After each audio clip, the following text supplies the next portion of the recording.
Baik, selamat malam. Sebelumnya perkenalkan nama saya David Mario Yohanes Samosir dengan NIM 21.151.10.1055 dari Universitas Pendidikan Ganesha. Pada kesempatan kali ini saya akan menjelaskan tentang skema jaringan dan pembuatan uh, VLSM serta routing statik pada skema jaringan dari materi dan mata kuliah jaringan komputer. Baik. Di sini terdapat sebuah soal dan sebuah skema seperti berikut.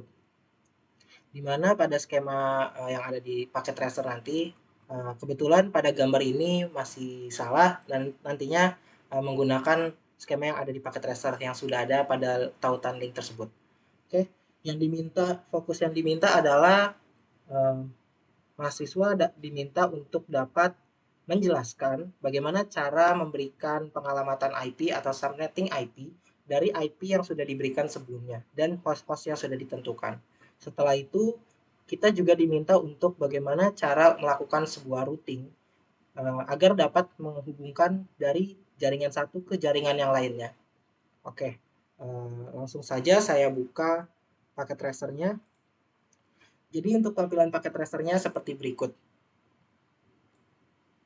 Ya, di sini sudah saya berikan sebuah deskripsi tambahan untuk IP-IP yang dibutuhkan. Nah, informasi awal pada skema jaringan tersebut adalah pada sebuah jaringan di gedung 1 itu diminta untuk memberikan IP sejumlah 130 perangkat. Kemudian pada gedung 2 sejumlah 100 perangkat, gedung 3 sejumlah 60 perangkat, dan gedung 4 sejumlah 70 perangkat. Serta router-router yang ada ini terhubung. Nah, setiap router yang terhubung ini memiliki jaringannya tersendiri, di mana jaringan yang dibutuhkan ini hanya membutuhkan 2 host saja. Maka dari itu, setelah sudah mendapati hasil atau jumlah host-host yang diperlukan pada sebuah skema, langkah selanjutnya adalah langsung saja kita data jumlah host tersebut dan urutkan mulai dari jumlah host terbesar hingga yang terkecil. Dan kita akan melakukan subnetting menggunakan VLSM atau Variable Length Subnet Mask. VLSM ini digunakan untuk membantu kita melakukan subnetting IP agar lebih efisien. Dimana ketika jumlah host itu tidak jauh berbeda dari jumlah host yang diberikan oleh subnet tersebut. Seperti itu. Jadi tidak ada mubazir dari hostnya tersendiri. Nah, dimulai dari yang paling besar adalah 130 host. 130 host ini sebelumnya itu saya diberikan IP utama adalah 10.0.0./23. Di mana /23 ini terdapat 512 IP. Dan terdapat 510 untuk IP yang dapat digunakan. Karena setiap IP itu IP awal dan IP akhir itu sudah dipakai, yaitu IP awal network, IP akhir adalah broadcast. Nah, dari 510 IP ini, pertama kali harus dikurangin oleh 130 host. Nah, IP mana atau subnet mana yang mendekati jumlah 130 host. Di sini saya menemukan dengan subnet /24 yaitu 254 host. Karena untuk /25 sendiri dia hanya memiliki 126 host. Sedangkan yang dibutuhkan 130 host. Jadi untuk /25 belum mencukupi dari yang diminta. Maka dari itu untuk 130 host saya memberikan IP /24. Nah, jadi nanti pada 510 usable hostnya ini akan dikurangi dengan 254 atau dia akan dibagi menjadi 2. Nah, setelah dia dibagi menjadi 2, bagian kiri atau bagian pertama itu akan dipakai oleh gedung 1. Selanjutnya diminta untuk gedung 2 100 host. Nah, ketika bagian pertama sudah dipakai, kita akan membagi lagi di bagian keduanya ini. Bagian keduanya ini dipisah lagi, dipecah lagi. Di sini saya menggunakan /25 dengan jumlah host 126. Jadi yang tadinya dia sudah dibagi 2 yaitu 256 dan 256, yang 256 kedua ini dia dibagi 2 lagi. Jadi terdapat 3 buah jaringan. Jadi ada 256 itu untuk gedung 1. Pas di bagian skema jaringan keduanya ini dia dibagi dua lagi menjadi 126 dan 126. Dan pada 126-nya ini gedung 2 ini kan memiliki 100 host. Nah, maka dari itu pada slash 25 dia memiliki 126 host. Jadi dia mencukupi untuk host yang diminta. Dan dia hanya memiliki IP kosong sebanyak 26. Begitu juga pada gedung 4 dia meminta 70 host dan saya memberikan prefix IP-nya slash 25 dan untuk slash 26 dia tidak mencukupi untuk 70 host ini. Dia hanya mencukupi 62 host saja. Maaf, 64 host. Maaf, dia hanya mencukupi 64 host. Maka dari itu digunakanlah slash 25. Begitu juga pada gedung 3. Pada gedung 3 ini dia memiliki 60 host. Maka dari itu saya memberikan dia slash 26 karena dia mencukupi hostnya. Oke, setelah diberikan, terakhir adalah router. Setiap router hanya meminta 2 host saja. Nah, ketika hanya meminta 2 host, berarti yang digunakan adalah slash 30. Karena slash 30 memiliki 2 host usable. Selanjutnya, setelah sudah diketahui pembagian VLSM-nya, langsung saja kita konfigurasi kepada device-device yang ada. Dimulai dari pemberian IP router. Karena di sini IP routernya ini adalah statik diberikan. Kalau dari saya sendiri, ketika terdapat sebuah skema dan kita memiliki router maupun server, disarankan untuk server dan router terlebih dahulu yang disetting, karena mereka memiliki IP statik. Nah, untuk IP-nya sendiri, saya menyarankan untuk menggunakan IP paling awal atau IP yang paling terakhir, untuk memudahkan mengingat IP tersebut. Baik, di sini saya akan langsung saja pada router 0. Di sini saya menggunakan GUI aja untuk settingannya. Perlu diperhatikan dalam menyeting IP pada router, itu kita harus memperhatikan port-portnya ini. Jadi port mana sih yang terhubung ke arah jaringan tersebut. Pada gedung 1 di sini port yang terhubung adalah FA00. Jadi pada FA00 ini saya lakukan pengalamatan IP dengan IP 10.0.0.1 dan subnet masknya itu karena di sini dia adalah slash 24, jadi dia 255.255.0. Jangan lupa ini untuk dinyalakan agar portnya dapat terhubung. Setelah itu kita melakukan konfigurasi pada PC-PC-nya sendiri atau laptop jika menggunakan laptop. Nah, karena tadi di sini adalah 10.0.0.1, maka di sini untuk PC-nya itu adalah IP selanjutnya saja. 002 255 255 2550. Dan untuk default gateway pada routing, default gateway itu diperlukan karena default gateway ini sebagai pintu akses keluar jaringan. Jadi ketika PC ingin mengeluarkan atau mengirimkan sebuah paket data, dia memerlukan akses untuk keluar dari jaringan tersebut. Nah, aksesnya itu disebut sebagai gateway atau pintu keluarnya.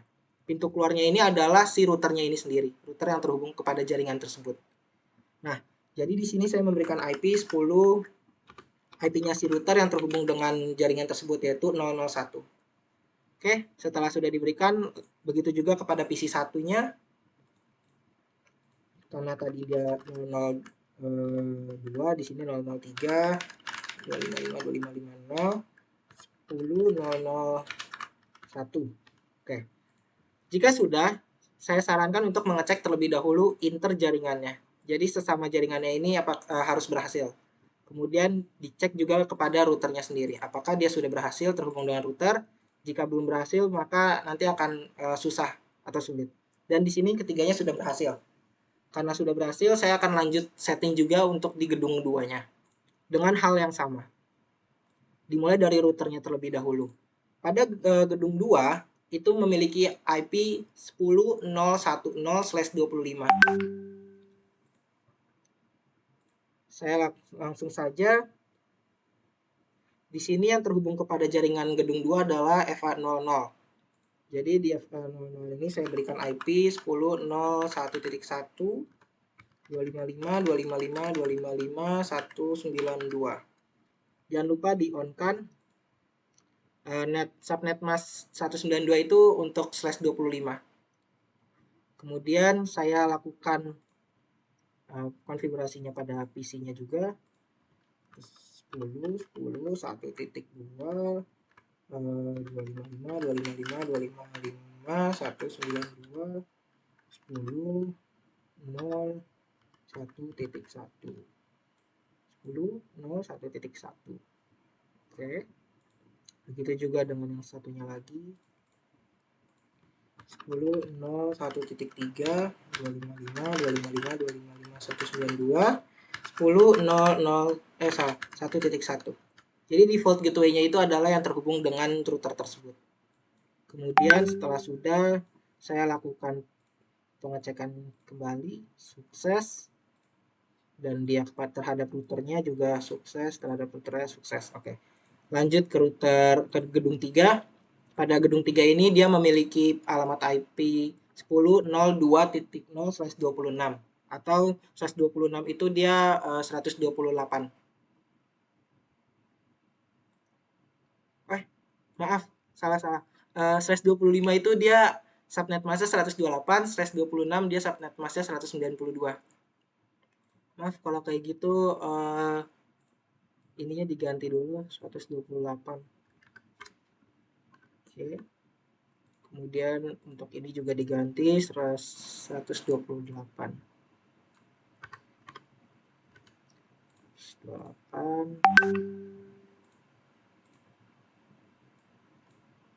128. Kemudian dicek kembali apakah sudah berhasil. Oke, berhasil. Oke, berhasil ketiga-tiganya. Baru untuk yang di sini adalah 192. 10.02.1 255 192. Ini harus diingat untuk slash berapa, subnet masknya pun juga harus diingat berapa.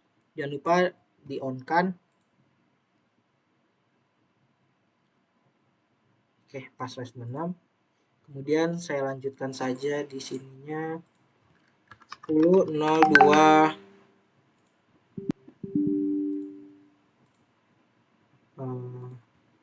10.02.2 255 192 10.02.1. Seperti sebelumnya gateway-nya itu yang terhubung dengan router.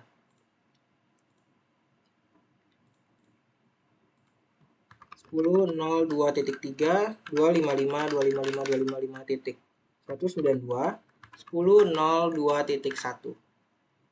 Oke. Lakukan juga pengecekan apakah jaringannya sudah terhubung. Sukses, dan sukses. Oke. Langsung ke gedung keempat. Gedung keempat pun juga sama, dia itu menggunakan port FA00, fast Ethernet 00, dengan IP adalah 10.01.128 sebagai networknya, /25. Berarti di sini 10.01.129. Berarti di sini 255 128 karena dia /25. Kemudian on-kan saja. Oke. Konfigurasi desktopnya, save IP PC-nya 10.01.130 ya. 130 255 128 10.01.129. Lalu untuk PC selanjutnya pun juga sama karena dia tadi 130, berarti ini 131. 10.01.131 255 128 10.01.129. Nah, kemudian kita lakukan pengecekannya. Sukses, ke routernya dia sukses, satunya lagi ke routernya dia sukses. Oke, setelah interjaringannya dia sudah sukses atau berhasil saling terhubung, sekarang kita akan lanjut ke yang namanya routing. Untuk routing sendiri dimulai dari penggunaan default gateway itu sudah termasuk routing. Namun selanjutnya ketika memiliki lebih dari 2 jaringan, itu kita memerlukan yang namanya tambahan routing statik ataupun dinamis. Di sini menggunakan routing statik. Nah, perlu kita ketahui konsep routing ini. Pertama adalah ketika kita ingin memberikan sebuah routing, berarti kita harus mengetahui alamat mana yang akan kita tuju dan port mana atau pintu mana yang bisa kita gunakan untuk menuju ke alamat tersebut. Nah, sebelum untuk memasuki routing, tadi kan kita baru mengkonfigurasi IP terhadap jaringan tertentunya aja, jaringan gedungnya aja. Namun untuk jaringan antar routernya belum. Nah, sekarang kita akan melakukan konfigurasi jaringan antar router terlebih dahulu agar bisa melakukan routing, karena jaringan antar router ini yang akan digunakan sebagai pintu keluar masuknya jaringan routing statik ini. Nah, pada router 0 dan router 1, router 0 ini dia terhubung melalui fast Ethernet 4.0.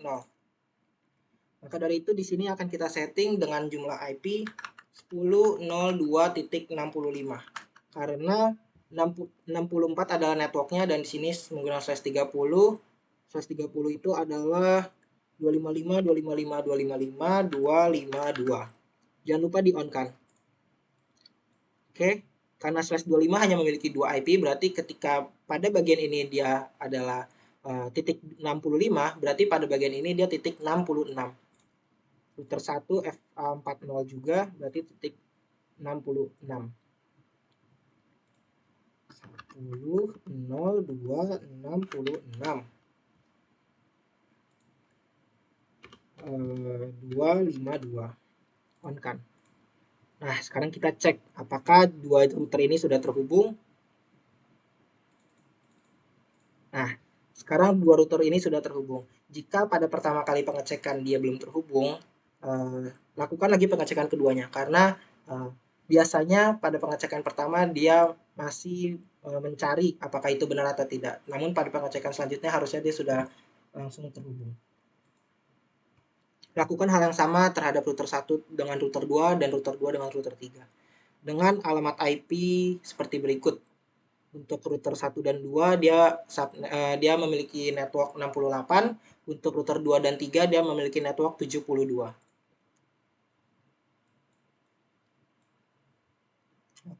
Dia FA5 berarti di sini langsung saja 10.02.69 karena networknya adalah 68. Jangan lupa di on kan. Ya. Kemudian di sini juga 5.0-nya 68 69, berarti di sini 70. 10.02.70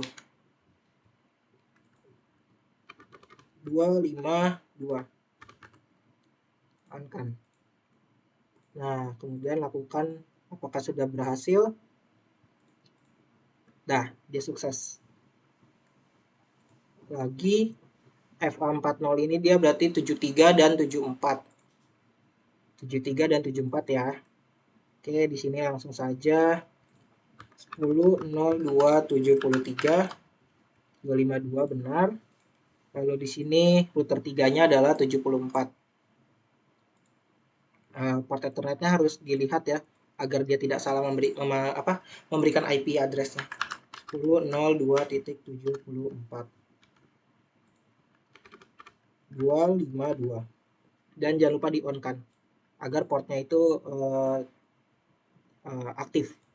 Lalu dicek apakah sudah terhubung. Oke, sudah terhubung.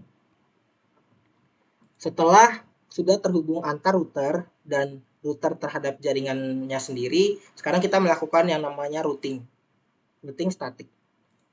Seperti yang saya bilang tadi, pada routing statik ini kita harus mengetahui alamat jaringan mana yang akan kita datangi dan pintu mana sebagai pintu keluar kita menuju alamat jaringan tersebut. Karena pada router 0 dia hanya terhubung terhadap alamat pada gedung 1 dan alamat pada router 0 dan router 1, maka alamat jaringan lainnya harus kita routing. Nah, jadi yang pertama itu alamat jaringan gedung 2 itu 10.01.0 alamat jaringannya ya. Kemudian netmasknya 255, 255, 255, 128. Lalu next hopnya ini adalah yang terhubung atau pintu masuk kita ke dalam jaringan tersebut. Ketika dia dari gedung 1 berarti ini pintu masuknya nih. Lalu di sini pintu keluarnya. Kemudian pintu masuknya lagi dari sini. Nah, karena tadi pintu masuk pertama adalah gateway, maka pintu masuk kedua disebut sebagai next hop. Maka dari itu di sini menggunakan next hop dengan alamat router 1 yang FA 4.4/0, yaitu dia 66 10.02.66. Tinggal kita add saja. Kemudian itu sudah berhasil untuk gedung 2. Selanjutnya mau kita akses terhadap gedung 3. Gedung 3 ini 10.02.0 2.0 dan dia slash 26 itu 192. Untuk next hopnya tetap sama karena di sini adalah pintu pertama kali kita keluarnya. Jadi pintu yang digunakan sebagai next hop adalah yang terhubung dengan router pertama atau gateway. Yang terhubung dengan router yang memiliki gateway, itu adalah next hopnya kita sendiri. Lalu tinggal di add saja. Kemudian ke gedung 4 yaitu 1.128.